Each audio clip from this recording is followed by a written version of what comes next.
नमस्कार शेतकरी मित्रांनो, मी अविनाश सोपान मेमाने, गाव बोरकरवाडी, तालुका बारामती, जिल्हा पुणे. शेतकरी मित्रांनो, गेली 5 वर्ष झालं गुलाब शेती करतोय आणि शेतकऱ्यांना सुद्धा गुलाब शेतीविषयी मार्गदर्शन गेली 5 वर्ष झालं मी करतोय. खरं तर शेतकरी मित्रांनो, माझ्या मागे जो मी हा प्लॉट पाहताय हा बोर्डे जातीचा गुलाब आहे आणि बोर्डे जातीच्या गुलाबाची लागवड ही ओपन क्षेत्रावर केली जाते. पहिले शेतकरी पॉलीहाऊसमध्ये करायची, पण 2016 पासून शेतकरी याची लागवड ओपन क्षेत्रावर करू लागले.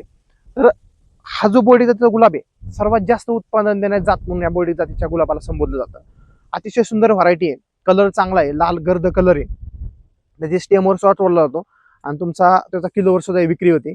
याची लागवड अगदी तुम्ही लागवड करत असताना पहिली गोष्ट मध्यम ते हलक्या स्वरूपाची जमीन, ज्या जमिनीची वॉटर होल्डिंग कॅपॅसिटी चांगली आहे. जास्त भारी जमिनीमध्ये लावू नका, जास्त हलक्या जमिनीमध्ये लावू नका, मध्यम जमिनीमध्ये याची लागवड करू शकता. लागवड करत असताना लागवडीचे अंतर आहे 5x6, दांडीवर तोडायचं असेल तर 5x6 लावा, किलोवर तोडायचं असेल तर 7x6 लावा. एकरी रोपांची संख्या दांडीवर असेल तर 10 ते 12,000, तुकड्यावर असेल 8 ते 10,000 तुम्ही या तुकड्यावर याची लागवड करू शकता. शेतकरी मित्रांनो, गुलाबाला जे रोग येतात प्रत्येक ऋतूमध्ये प्रत्येक हंगामानुसार रोग वेगवेगळे आहेत. पावसाळ्यामध्ये येणार रोग वेगळे आहेत, हिवाळ्यामध्ये येणार रोग वेगळे आहेत, उन्हाळ्यामध्ये येणार रोग वेगळे आहेत. पावसाळ्यामध्ये म्हटलं तर तुमचा डाऊनी आणि ब्लॅक स्पॉटचा प्रादुर्भाव जास्त जाणवतो. हिवाळ्यामध्ये तुम्हाला पावडर मिल्ड्यूचा प्रादुर्भाव जास्त जाणवतो आणि उन्हाळ्यामध्ये तुमचा रेड माइट्स आणि तुमचा थ्रिप्सचा प्रादुर्भाव जास्त जाणवतो. गुलाबामध्ये काही ज्या गोष्टी करायच्यात सगळ्या तुम्हाला प्रिव्हेंटिव्ह मध्ये करायच्यात. ओपन क्षेत्रावरची गुलाब शेती म्हणजे प्रवाहाच्या विरुद्ध आहे. हवामान तुमच्या हातामध्ये नसल्यामुळं प्रत्येक वेळेस कधी पाऊस जास्त पडतोय, कधी ऊन जास्त पडतंय, कधी तुमचा डाऊनीचा प्रादुर्भाव जास्त जाणवतोय, कधी ब्लॅक स्पॉटचा प्रादुर्भाव जाणवतोय. त्यामुळे गुलाबाला जर तुम्ही सगळ्या गोष्टी प्रिव्हेंटिव्ह केल्या तरच तुम्हाला गुलाब शेती चांगली प्रॉफिट मिळून देणार आहे.